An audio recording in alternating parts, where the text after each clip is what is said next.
There is a moment, and it rarely comes all at once. It does not arrive like a dramatic scene in a movie or the sudden strike of lightning we imagine in our heads. It is softer than that, almost unnoticeable at first. It is when you stop sitting up at night wondering why. When you stop picking apart every text, every look, every promise that broke. When their silence stops, sounding like a question you have to answer. It is the moment you stop needing answers from them, and though it feels quiet, it's almost invisible to anyone else. It marks one of the biggest shifts you will ever feel in your healing. I am Zane, a relationship consultant and psychologist, and today on STR TV, we are talking about that turning point. That quiet but powerful moment when the need for their words, their apologies, their explanations, finally loosens its grip, and how that single shift changes everything about the way you begin to heal. Let's dig in deeply. Number 1, why we crave answers so desperately. When someone hurts us deeply, our minds do what minds are built to do. They search for meaning. We replay every conversation. We analyze every expression. We ask the same questions over and over. Why did they do this? Did they ever love me? Was it all real? We tell ourselves that if we could just get the right answer, the pain would hurt less. That if we understood why, we could finally close the book. But with a narcissist, those answers either never come, or when they do, they arrive in half-truths and contradictions, leaving you more tangled than before. And so you keep digging, because your brain believes there is still something to find. Number 2, how that need keeps you tied to them. This need for answers is not just exhausting, it becomes a chain.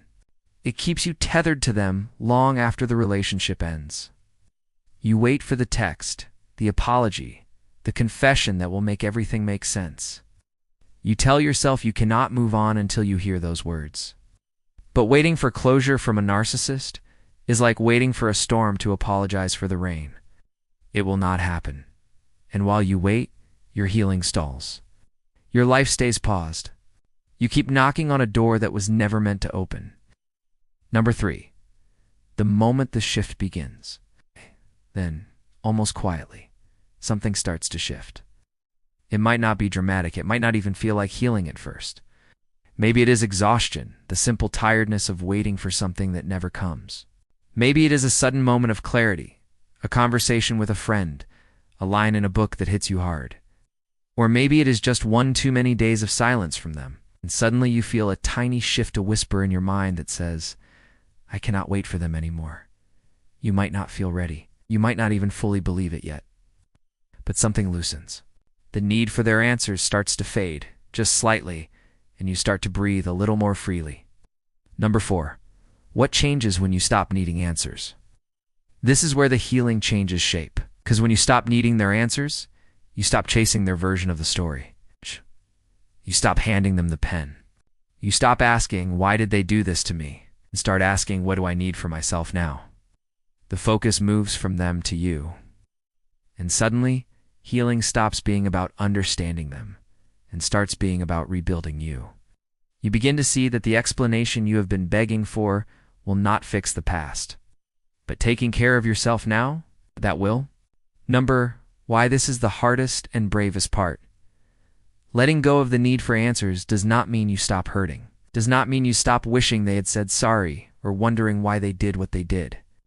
It means you stop depending on those answers for your healing. That is not weakness. It is courage, because it is saying, I will not let your silence control me anymore. I will not wait for your words to give me permission to move on. It is reclaiming something they thought they could keep, your ability to write your own ending. Have you felt that shift yet? That moment when you realized you were no longer waiting for answers you thought you could not live without? Or are you still standing at that door wondering if it will ever open? Share your story in the comments. Always read them. And if this conversation feels like the truth you needed, subscribe to STR TV. Because here we talk about the quiet shifts that change everything. Next time, we will talk about what self-forgiveness really looks like after loving a narcissist. Why forgiving yourself might matter far more than forgiving them.